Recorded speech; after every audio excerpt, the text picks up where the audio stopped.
but we would like to reach our goal, toppling the regime, moving into a new Syria without military intervention. For one important reason, military intervention from the West will give the regime more justifications to fight the West. It will give it more legitimacy in its so-called war against imperialism.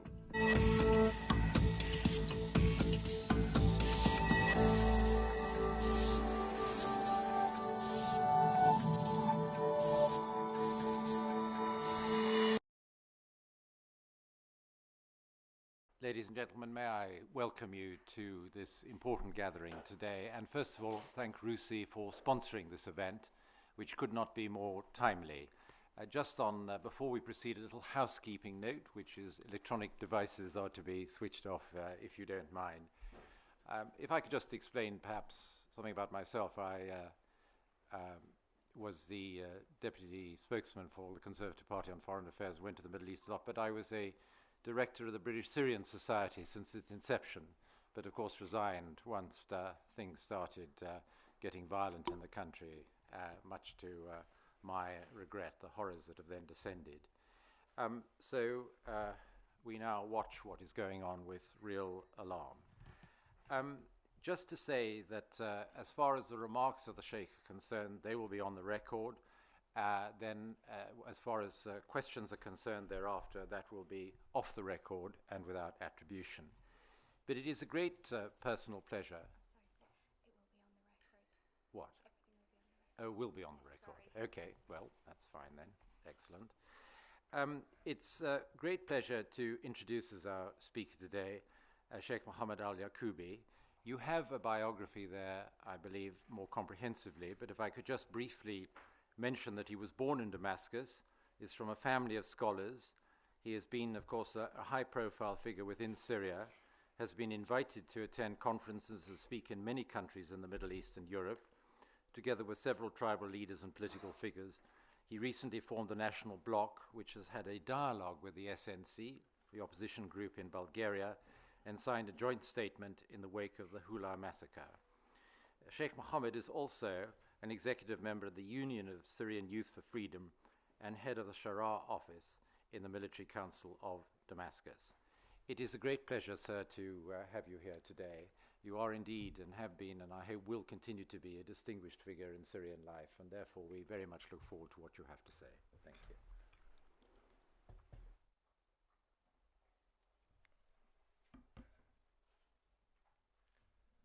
Mr. Chairman,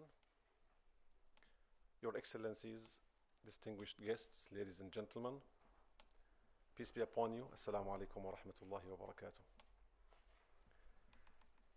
It's a great honor for me to be in this distinguished house, speaking about an important topic because of the agony of the Syrian people and our attempts and your sympathy and your support and our work together with the international community to stop the bloodshed in Syria. How to reach this goal is something to discuss. I will start by introducing our project and our work. Then I will proceed into describing the status quo on the ground in the recent months and days. I will develop into the future and what fears and what risks are expected, and then the solutions.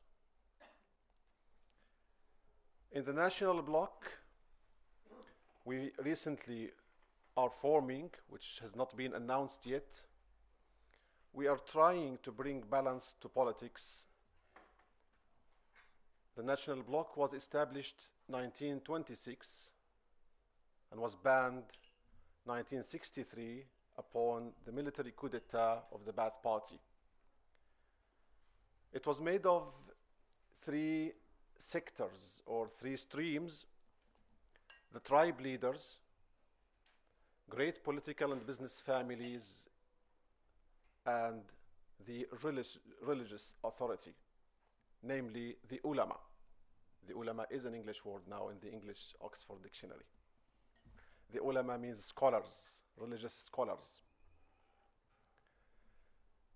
The Ulema probably are some of the most important elements in the society due to their number.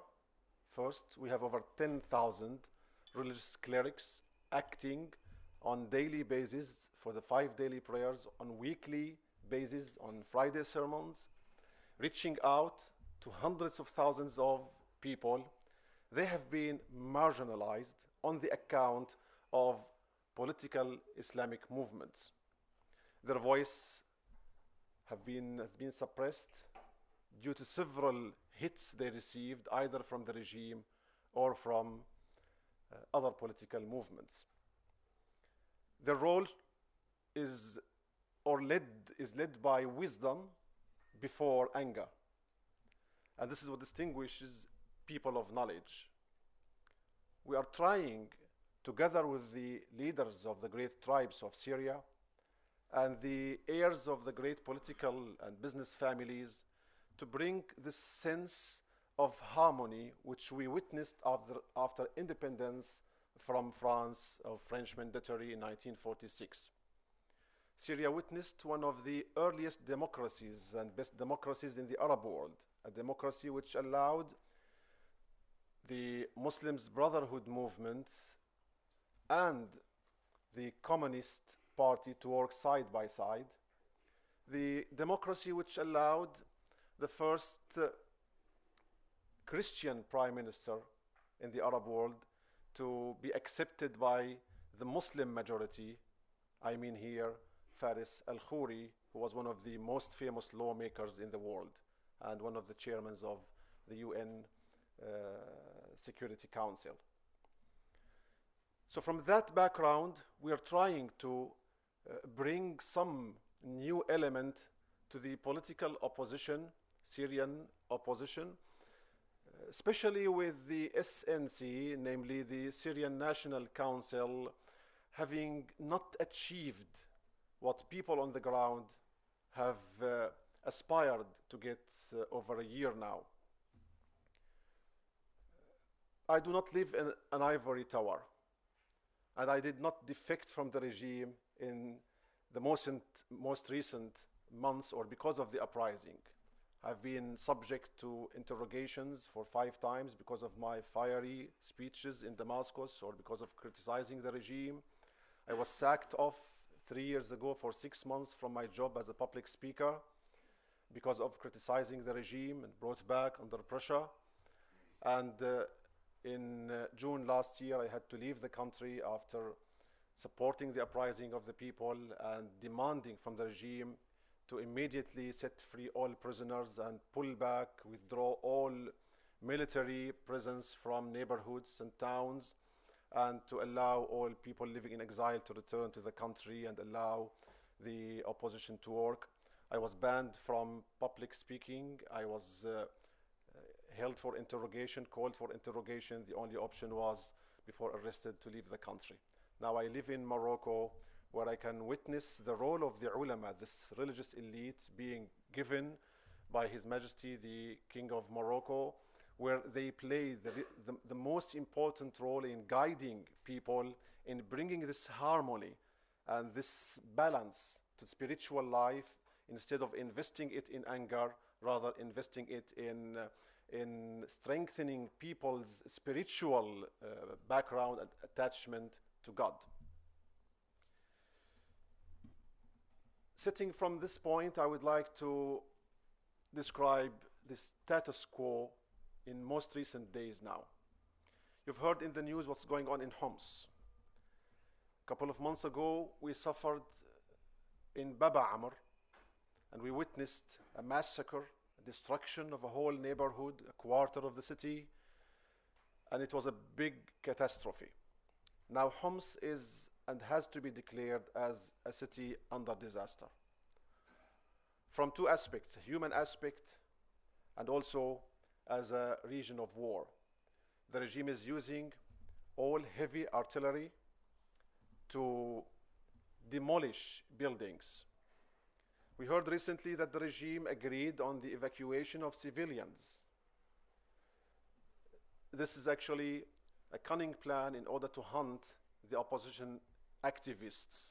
And if this is not done under an international authority, there will be huge fear that people will be executed and massacres will take place. So we're calling for Homs to be declared as a city under disaster. Food is not allowed in. Medical help is not allowed in. People's limbs are amputated because there's no antibiotic, there's no opportunity to make operations and treat them and take bullets out of their bodies. It is catastrophic. I'm in contact with people in Homs and they need urgent help, an urgent call from the international community or interference to protect civilians and ensure that the city is safe and its tenants are safe. Now coming to Damascus and the surroundings of Damascus, we have seen in the news a lot of acceleration of activities of the opposition in the city and around the city, in areas such as Kafr Sousa and Mizza. These are in the hearts of the city where the Free Syrian Army pops up, does some operations and pulls back. And around the city, especially in the eastern part, what is historically known as al-Ghouta al-Sharqiyya, the eastern Ghouta, cities such as Saqba, Hammouria, Douma, Irbin, there is heavy resistance to the regime there, and these are some of the earliest towns which witnessed demonstrations. Now the Syrian army of the regime is shelling these towns, and we just witnessed new massacres in Saqba. This is only 7 miles outside the city of Damascus, the capital. And unless serious measure is taken, I believe there will be another catastrophe and disaster in that area. Some people are calling me commanders of military units in the area, telling me that all we need is anti-tank missiles. Tanks are doing the worst damage to buildings and to people living in these buildings. Now all they're using is very simple RPG, Russian #2, and tanks such as T-72 are tough to handle. This is very important to highlight, as when we will come to the suggestions, we will see that we want to arm the Free Syrian Army or provide sophisticated weapons. We fear that there is an imbalance of power between the regime and the opposition. And this has to be taken seriously by the international community. Imbalance of power. People cannot demonstrate. If they demonstrate, they are shot by snipers and by live bullets from Secret Service mainly, and mercenaries are recruited in order to take revenge from towns after observers pull back and after demonstrations end in some towns and cities. So there is this imbalance of power which has to be tackled. There is fear of ethnic cleansing or religious ethnic cleansing. Started already in Hola, later on in some other villages. And for those of you who are unaware of the geography of, or let's say political geography of Syria, these villages are just at the borders or ex-borders of the Alawite state with the French established in early 20s of the past century. They're trying to plant fear in the hearts of the Sunnis living in Latakia, Tartus, Banyas, Jabla. These are coastal cities and the villages around them, so that Sunnis just decide to leave. The area is evacuated and prepared for an Alawite state to be established. That's probably one of the worst scenarios which we would witness if violence continues and no serious measures are taken. I spoke to one of the ex-advisors to the president who is with the opposition but doesn't like his name to be declared, and said, what would be the goal of the president? I asked him, after fighting the opposition and bombing cities and towns and killing all these people, would he have courage to rule his own people? He said he's not aiming at ruling his own people. He's putting on the table the card of establishing an Alawite state. It is in his mind. This is one of his closest advisors who say this to me. He would withdraw from Damascus if there is a military intervention, or if Damascus is bombed, and then will hold Latakia and the areas surrounding it as a capital for Alawite state, which would be supported by Iran and Russia. That would be catastrophic if it takes place. Catastrophic for political reasons, because it's going to build parallel examples in Lebanon or other areas in Iraq. We don't want instability in the region and small wars taking place on every side.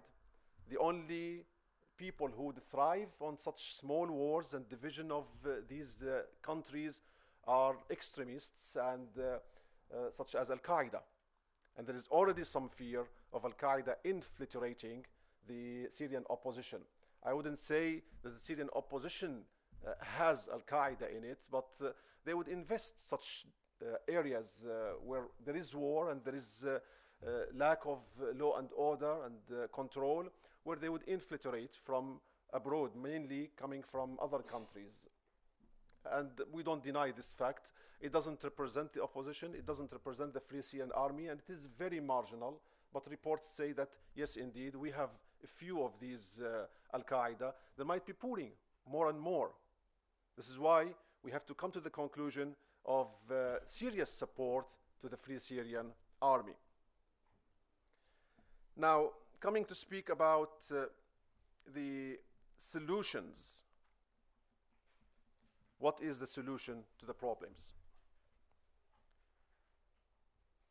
Of course, we would love Assad to leave the country and allow opposition to form an interim government, and then elections will be held in schedule, and the future of Assad and Assad's family and generals and officers responsible for these crimes will be discussed later on.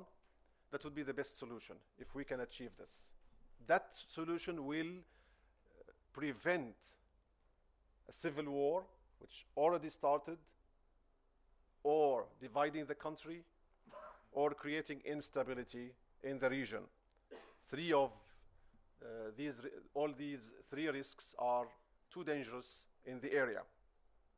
So we support in the national bloc and the Syrian youth of Union of Syrian Youth for Freedom, we support this solution if achieved by the international community, with more, I would say, discussions, if not pressure, on the Russians to stop providing arms, to stop supporting Assad himself if they have an interest. We say that we have no interest in making feud or making conflict with any country, especially the neighboring country. And I would like here to address, I read in the list of guests that we have His Excellency, the Ambassador of Jordan amongst us here. If he's amongst us here, I would love to assure that whether it is an Arab Spring or whether it is an uprising or a revolution, whatever it is, it doesn't aim at creating instability in any neighboring country. Actually, we are in fear that the long presence of the regime would encourage or cause instability or cause trouble to the neighboring countries. We would love to see neighboring countries working more with the opposition, supporting or giving more freedom to the opposition to work in order to hasten the change of regime in Syria. Second is providing arms and logistic support to the Free Syrian Army. This is very important, not only for the Free Syrian Army to continue its military campaign against the regime, but in order to block the way in front of other individual groups pouring in the country or being formed in the country carrying arms in order to fight the regime. Now these groups, I'm in contact with many of them, and I succeeded in preventing some serious catastrophes. They held Lieutenant General as a captive in Douma a few months ago, and they wanted to execute him. They captured him during the confrontation. They wanted to execute him. I said, no, you can't. Some of them were extremists, and some of them said, no, we have to get a fatwa from the Shaykh. I said, no, you can't. He's a captive. Whatever he killed in the past, you hand him over to Turkey or hand him over to another country where he can be held and investigation can be done, and he should go through legal procedures. Well, we succeeded in getting him back, setting him free, exchanging him for 11 women in prison and 10 bodies, I believe the number was. Imagine, even women are held as hostages and bodies are held even as hostages. So on the ground we have many of these groups. Sometimes they are calling themselves battalions, and you feel that they are part of the Free Syrian Army. Sometimes the link or the relationship with the Free Syrian Army is just nominal or honorary, but they work on the ground without much backing from the Free Syrian Army. This is why we're calling for logistic support and organization of the Free Syrian Army. It will prevent other groups. Now, other groups, some of them are just citizens of the country who feel that they have to defend their honor, especially in the countryside. They can't accept that their women are attacked and raped. So they come together, 20 people, they try to sell the gold of their wives and get some arms and form a group to work. Now, those are not based on any ideology. Their main cause or driving power is to defend their honor, defend their village. It won't be difficult probably to disarm them after the collapse of the regime. But alongside this, we have, and we don't deny the fact that some groups are being formed on ideological basis. And this is quite dangerous, because when they carry arms and start fighting the regime, we don't know whether they're going to accept disarming after the collapse of the regime or not.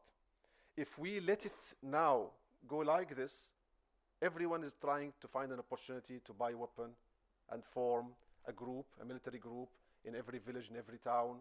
And we've seen demands from people across the country. Even the price of a bullet is now almost $2. An RPG shell is almost 1,000 pounds. You could imagine the demand on arms and ammunition in the country. So providing arms, I know that the policy of the British government is not to provide arms, but communication devices and other devices which help, but we would like to encourage, and we have good reasons, that if the Free Syrian Army is well organized and provided with full support, it will be easier to handle the opposition, military opposition, and have it under control and reach our goal, which is freeing the country from these criminals. Now, coming to the military intervention and its pros and cons.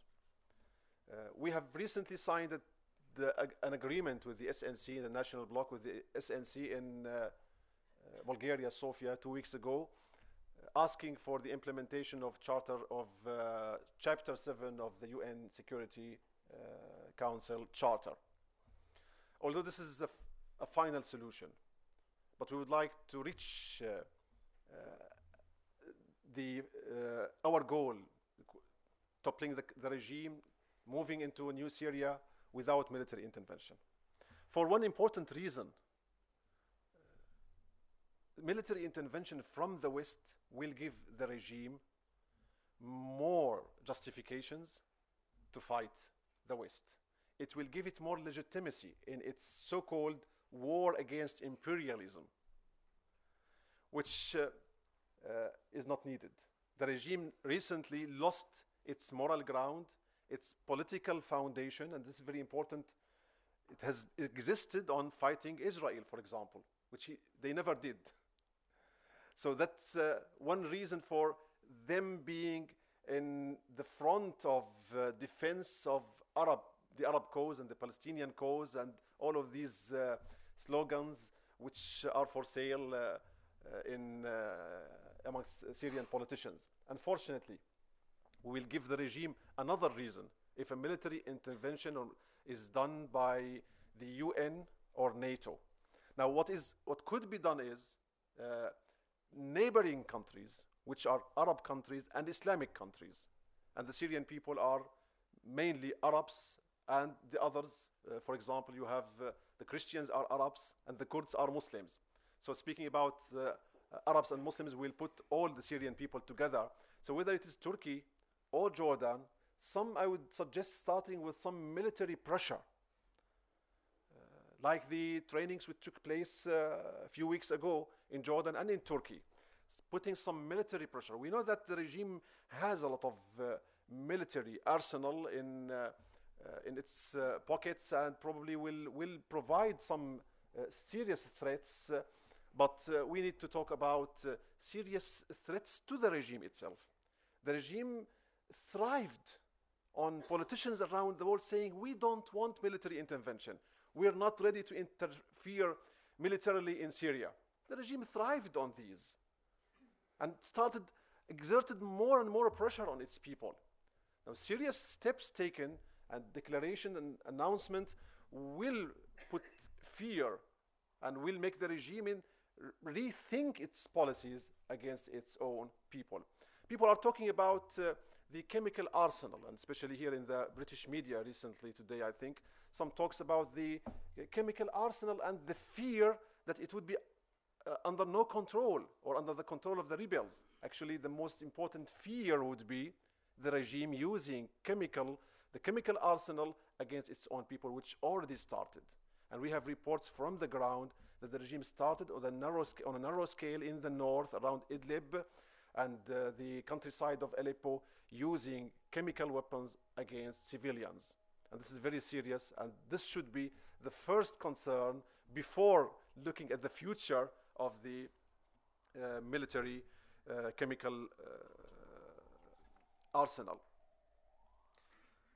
Today, Security Council is going to meet and is going to listen to the report of the head of the observer mission to Syria.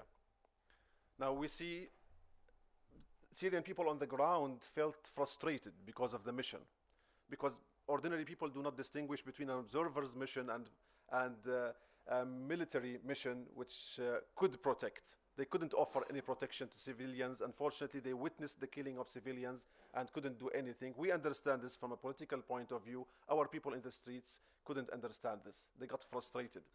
Now, could we force Annans Mission, which is UN and Arab League joined mission, could we force it?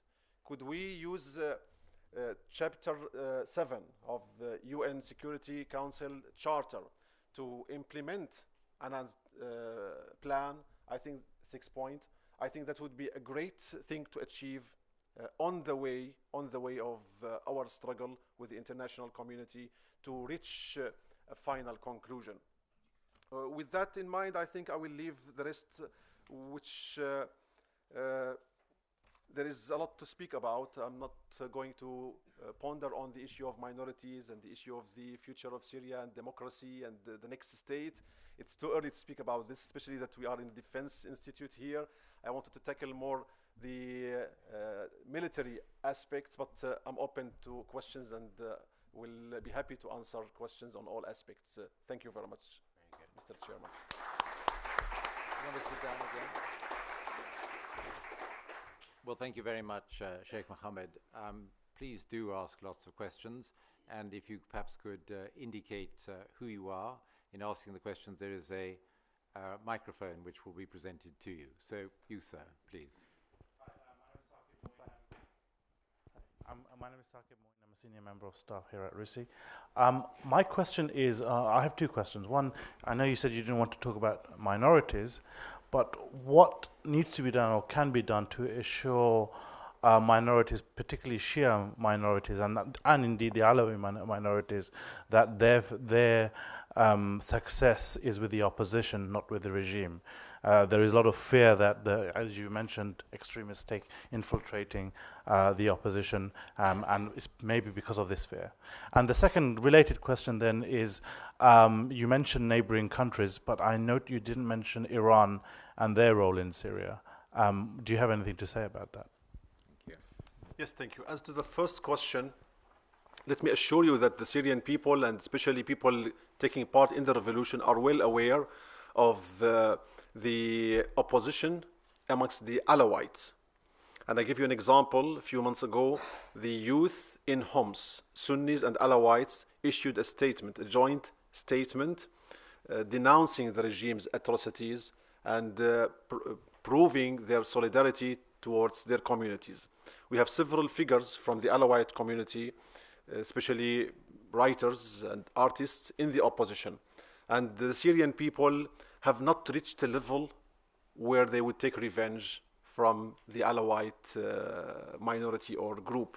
We have not reached this level. There is no anger against the community or against the minority. Up to this level, there is enough understanding, there is enough awareness that only the regime and some commanders, some mercenaries are responsible, and we're glad for that, and we're contributing to this. I didn't ponder on many issues just because of the time limits. For example, as a religious leader and a theologian, we didn't base our uprising on a religious basis, rather because there is oppression only. We didn't use the theological element to justify to people, although it is very easy to use and probably will get more crowds if we get it, but it will beget fanaticism, and it will be very dangerous to use. And this is not the policy of the ulama at all. So we are not using religious elements for revenge, because these are non-Muslims taking revenge from Muslims or from Sunnis and so on and so on and so on. No, we are all on equal basis in this country, and minorities have been oppressed, and we know this. And Alawites, by the way, they're not all thriving. It's only few families, Assad family and Makhluf family and a few other families are just thriving from the regime. Most of the others are oppressed. The regime is trying to provide them money now and recruit them as mercenaries. But still, there's only a small portion of the community that is taking part in this. As to Iran, Iran is not a neighboring state, but has been interfering in Syria and has created a lot of imbalance between Sunnis and Shi'is. In Damascus, I give you an example. As a religious leader, my father was a great imam and instructor in the Grand Umayyad Mosque. My grandfather's cousin, I'm the fourth in the family. We lived side by side with Shiites, and they used to take part in our religious ceremonies, and they were highly respected, and including some of the religious leaders of the Alawite community, such as Shaykh Ahmad al-Khayyar, Shaykh Abdul Rahman al-Khayyar. These are two distinguished religious leaders within the Alawite community. Shaykh Muhsin al-Amin al-Amili was the top and most famous Shiite leader in the 30s of the past century. His best friends were great Sunni scholars and the muftis. We lived side by side, but the Shia in Damascus, in Syria, mainly in Damascus, were Arab Shias. Now what we got actually is the Persian culture invading. This is probably what created this imbalance, and people seeing, for example, in the Umayyad Mosque, 5 groups. At one time, I was trying to hold my lecture in the Umayyad Mosque, a weekly lecture, public talk, and 5 groups of Shia tourists were preaching in Persian in the Umayyad Mosque, and preaching something which was reported to us later, all insults to Sunnis, to Sunni figures, Sunnis, companions of the Prophet, and so on. The government is encouraging this policy to create or cause imbalance, because they would thrive and they would live on such conflicts. We're trying our best, of course, to prevent this. And I think the Arab and Syrian Shiites will go back to our cradles, and they will to our labs, and they will embrace us. They don't like the Iranian Persian culture invading the Arab culture. We have 200 Husseinis now, or mosques, Shia mosques in Damascus, around Damascus, which never existed. It's only underneath the Alawite regime, unfortunately, with these strong ties with Iran. You, sir. Just wait, here's your microphone. Although I'm so near. I'm Sajid, Dr. Sajid Ali Khan, member here. Thank you very much, Sheikh Mohammed, for your views.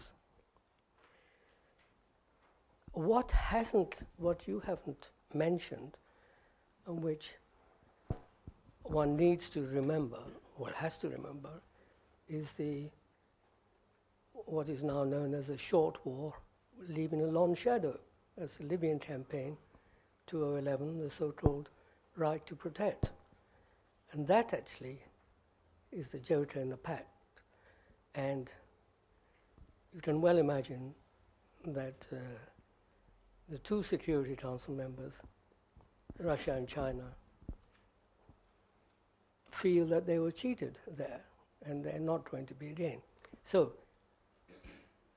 the question is, thank you very much for your view, but can you explain how you can have a national army and a free Syrian army in the same country without calling it a civil war?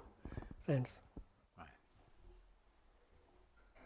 Well, I didn't say I'm not going to call it a civil war. Of course, there will be a civil war taking place when half the army is defected and is fighting the army of the regime. That happened in Libya, and we hope that the Free Syrian Army, when it is well established, it could have a region. It could have a land where it should start from. Then a no-fly zone will be imposed before passages, for example, safe passages are taken as measurements for civilians for help to reach. There are several measures to be taken before we have military intervention. You're right about military intervention. And Syria could be a sparkle of a third world war if a military intervention takes place all immediately because of Russia and China. So we don't want to reach that level. No one in the international community. We understand the complexities. So, but in terms of the Free Syrian Army, I think it's very positive. It will give very positive results because it will free the country. It's not having a country with two armies. Of course, it will be divided like Benghazi and then Tripoli. Then little by little, I think the regime will be defeated. Thank you. Right at the back. Yes. David Paxton, I'm a member here. Just going back to the issue of religious minorities, what comforts or convincing reasons could you give to Christians in Syria that their rights are going to be protected under any new regime? Well, that's a very good question. To be honest, better than any assurances any religious leader can give, their contribution to the revolution would be their guarantee. I give you an example. In the early weeks of the revolution, especially I'm referring to April, Easter, there was a Friday, and Muslim protesters carried the cross in honor of the Christians who joined their protests. I recently read a week ago, a group of Christian youth threatened the Vatican that they would convert to Islam if the Vatican doesn't exert pressure on the Christian clergymen. They are accusing their own clergymen of being informers, some of them informers to the regime. The youth are with the revolution. Christian youth are with the revolution. It's only the religious leadership. We have in the opposition some famous figures, Mr. Michel Kilo, for example. In a couple of weeks, we're having a conference in Bulgaria, dialogue with Mr. Michel Kilo, and his political body is called al-Minbar Demokrati, the democratic pulpit. We're having dialogue with them. So we have no problem with the youth. We have no problem. It's only the religious, let's say, elite, Christian religious elite. There's no fear. I mentioned in my talk references to Faris al-Khouri. I think our people are ready to have, even George Sabra was nominated in the previous election for the SNC as a chairman. We don't mind it. We would vote for him. So there's no such fears. The regime is planting these fears. It is its own reason to exist.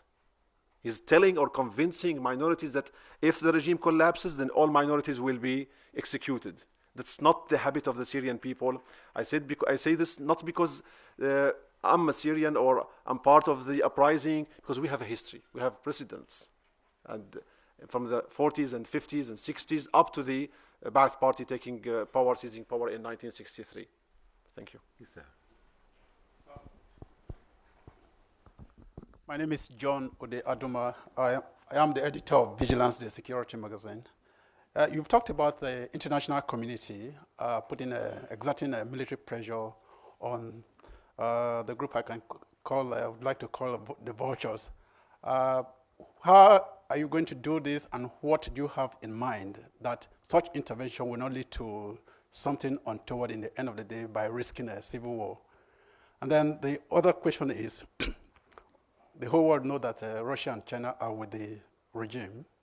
Is there any way that are you in any way engaging Russia and China, or you're just assuming or leaving them entirely to the regime? Is there a way of engaging the opposition, engaging Russia and China? Thank you. Yes, let me start with the second question here. It's a good question. Yes, of course, there's some dialogue with the Russians and with the Chinese, and we're trying now to establish, has been going on with the SNC, with few delegations holding dialogue with Russia, and there was a delegation also visiting Russia before. And as in the national bloc, we have just started. I think one of our goals is to convince. We talked about this in Bulgaria, to convince actually that the Russians, that the opposition is united and is represented together. And this is one of the goals, with the help of the Bulgarian government, to put opposition groups together. We have few groups coming in, including the National Kurdish Council, so that the Russians are more convinced of the opposition determination and agreement on the Assad leaving the country, and probably an interim government protecting the Russian interests in Syria and future Syria. That's number one. As to the military intervention, yes, you're right. I mean, there are a lot of risks with the military intervention in Syria itself and on neighboring countries. There are a lot of risks. I'm not here to discuss these risks. It takes specialists in military strategic studies to analyze these. But I tackled one most important risk, is giving more moral support and justification to the regime itself. Another risk we could talk about is probably begetting.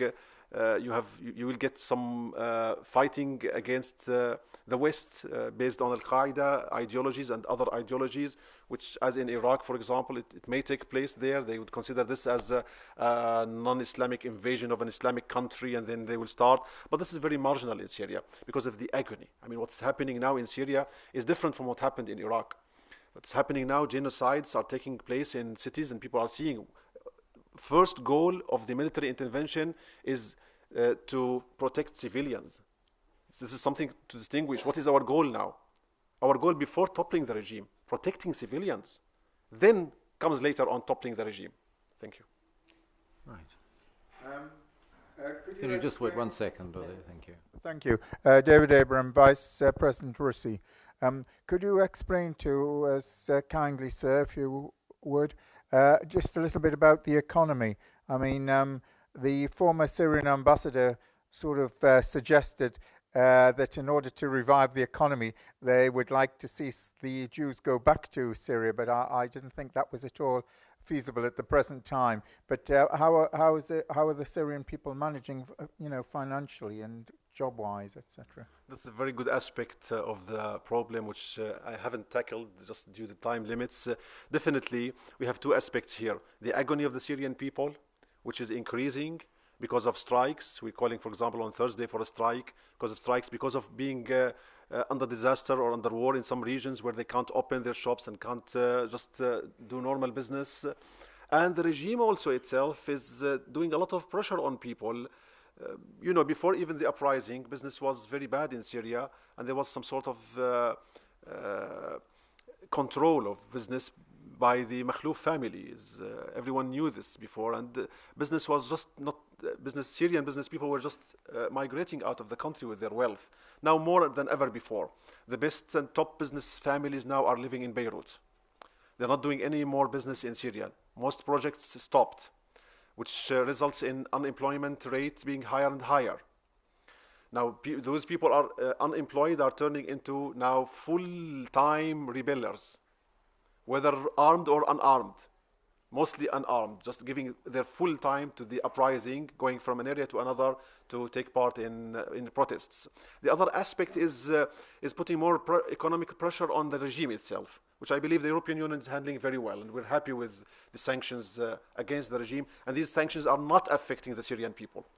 The Syrian people dilemma is not because of these sanctions. It is because of just the local economy and the uprising and the regime just bombing cities and forcing siege to get just from Damascus itself to Douma, which is 12 miles outside Damascus approximately. It takes 2 hours now. So I have many friends in Douma who left their homes and they are living in Damascus. They can't travel every day for 2 hours. People abandon schools. This is another aspect, education. In Homs, for example, people don't send their children to schools. In the countryside around Damascus, people are not sending their children to schools because of the fear. It takes hours, and because of the military barricades stopping them, and people are killed sometimes at military barricades. At the back, yes, please. Hi there, Paul Nassar from the American Network, NBC News. I'm a bit confused, Sheikh, because you want no Western intervention, yet you want the West to arm these opposition fighters. We've seen in Libya, and we've talked about Libya, what has happened there. The country is completely ungovernable. You add in the sectarian nature of Syrian society, and it can get much, much uglier. How can you, and without Western intervention, going back to Libya, the rebels would not have had the success that they did. We all know that. I've covered Libya extensively, others here have too. And we saw the kind of fighting that was happening, and it would never have happened without NATO intervention. So how can you justify the arming of these rebels and knowing that without Western intervention they won't win, and will probably do nothing more than add to the sectarian tensions and the massacres that have taken place? Thank you. Very reasonable questions, and a lot of fears and doubts about it. I would say that the Syrian case is different from the Libyans. First of all, because the Free Syrian Army is made of ex-soldiers and officers. So is the body of it, the bulk of it is not volunteers. This is a different case from the Libyans. The Libyans it was made of volunteers. So volunteers in the Free Syrian Army probably represent, we don't have any statistics, but 10%, 7%, 15%, we don't know. There are no statistics, but upon our communications, we feel that the volunteers represent a very marginal percentage of the trained soldiers and officers who defected from the army. This is why organizing them, I said, providing them with logistic support would give them authority where there is law and order and military hierarchy to be respected, and they will use the rules of engagement. It will be different from the rebels fighting volunteers as in Libya. This is number one. Number two, military intervention, whether needed or not, is decided at that point when the Free Syrian Army is armed, is divided by military experts.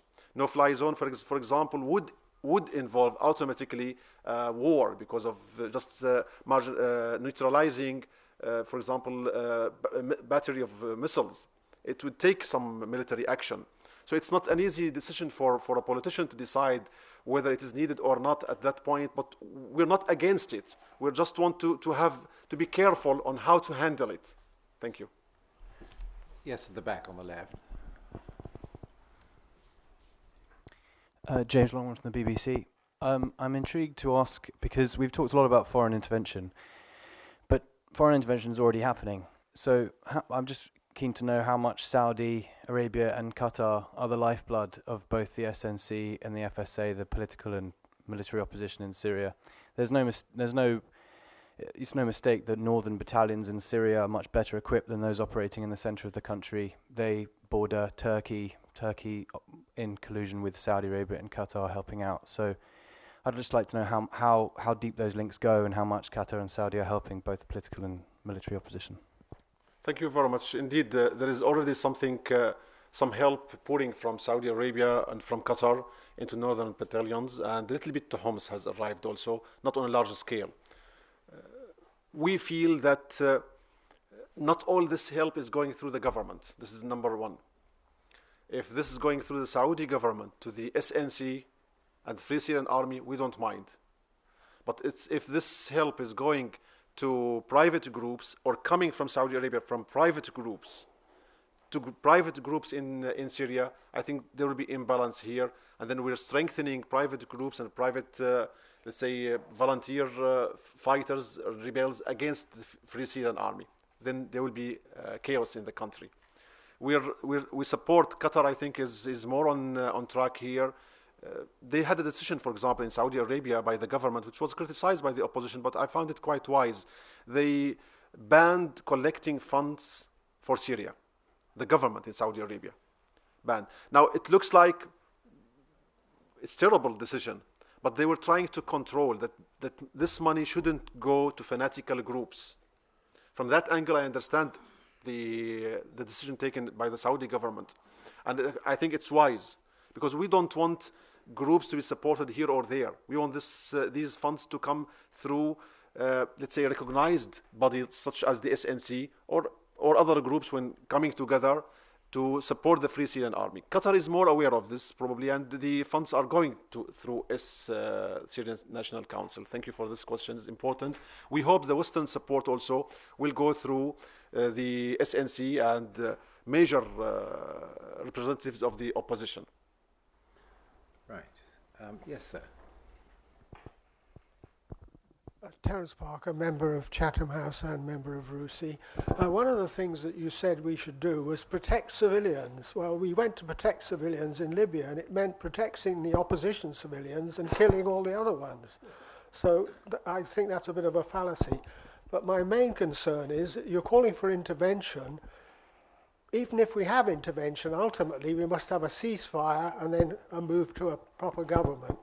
Why can't we have a ceasefire from both sides at the moment and then move to a proper government under UN supervision?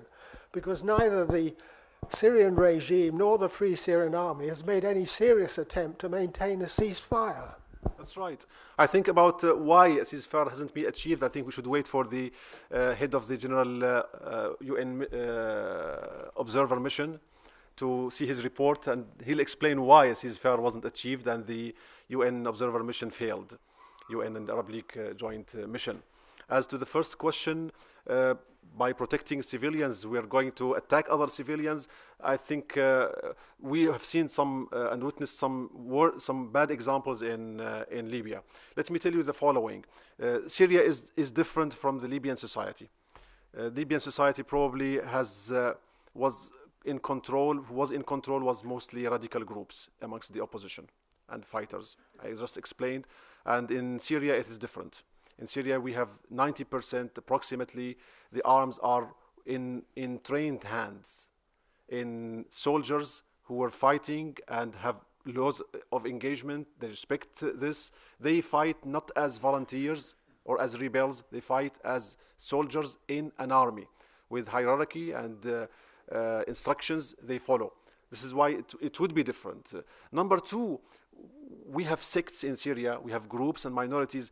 We fear that, well, no one is going to take revenge on the Alawites community or a Christian community, because they know you can't kill 100 of these community unless 200 of the other minority or majority are killed. No one is going to get into this level at all, because actually the presence of these minorities is the protection of and the tissues of the society, provides enough protection.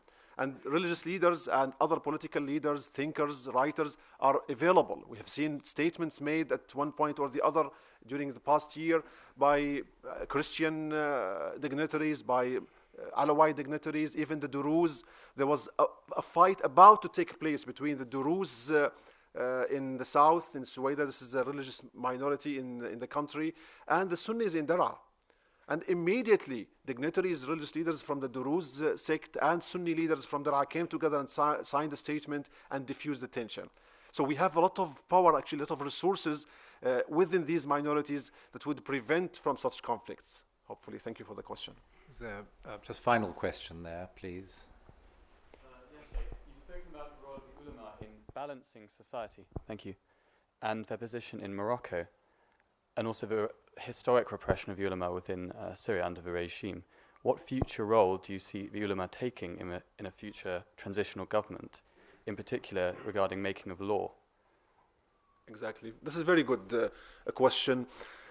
The ulama institution has been marginalized in the political arena due to the one important fact: the religious clerics usually are engaged in religious preaching, in, let's say, guiding people to God. So they always kept aloof from politics. This has given room to Islamists to seize the opportunity in countries like Algeria, Tunisia, other countries, where the voice of the ulama and clerics is not heard at all. We feel in Syria, in the 50s, we had great figures, ulama, religious scholars, who led the country actually safely and took part in the political process positively. Now, the ulama's vision is not to impose Sharia by power. So don't imagine that if we are in power, we're going to ask for hijab to be forced, for example, or scarf to be forced. This is not the view of the ulama. Our view of change is let people, if they want to change, they can change. If they don't want, this is people's choice. We're not going to judge people, those to paradise and those to hell. It's God who judges people. Our job is to show them the way to God. If they accept it, it's their own fortune. If they don't accept it, we leave it and turn to others. I would love myself to go back to my home and write a book or write poetry. I write Sufi poetry. I have some English and some Arabic Sufi poetry, mysticism. This is one of the worst, one of the best areas we tackle, and one of the worst areas to move in is politics. Actually, even for politicians themselves, they consider that a necessity. Our people demanded from us this. So in the future, you would see the ulama probably creating more balance in the Syrian politics and more harmony amongst the Syrian people and the opposition. Thank you. Just before we conclude this meeting, I just wanted to mention two housekeeping items. On Tuesday, the 26th of June at 1 o'clock, Mr. Frederick Campos, President and Chief Executive Officer of the Atlantic Council, will talk on Berlin 1961, Kennedy, Khrushchev, and the most dangerous place on earth, or at least it was. Thursday, the 6th of September, Will Hutton will talk on the world we're in, thoughts on the current global financial crisis, and there'll be more details on the website. Sheikh Mohammed, thank you very much indeed for coming and making a remarkable speech. As you will have picked up from the comments that were made and the questions, there is such a huge depth of anxiety about what is going on in Syria. The destruction of this country is incredibly painful to all of us who know and love the country and its impact on the whole region. The collapse of the Annan plan. And I thought, if I may say so, that all of us have tried to think what is in the President's mind. And I thought that this idea that you advanced to the possibility that ultimately he wanted to create some sort of Alawite rump state was a very interesting one. And of course, you're entirely correct to say that the implications for such a creation of a state supported by the sort of people it would be very devastating for the rest of the region. You talked about pressure on Russia. Of course, minds are trying to engage in that all the time because it is very difficult to understand ultimately what their rationale is.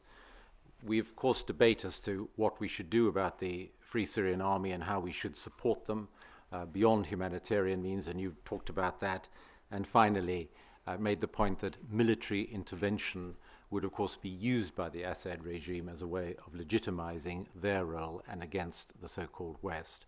If I could just add one thing in this terrible catalogue of destruction and inhumanity which is now descended on your country, which you graphically described, the one thing perhaps we know less about is the cultural destruction that is now going on of some of the wonderful heritage sites in Syria, which are a whole gift to our entire civilization.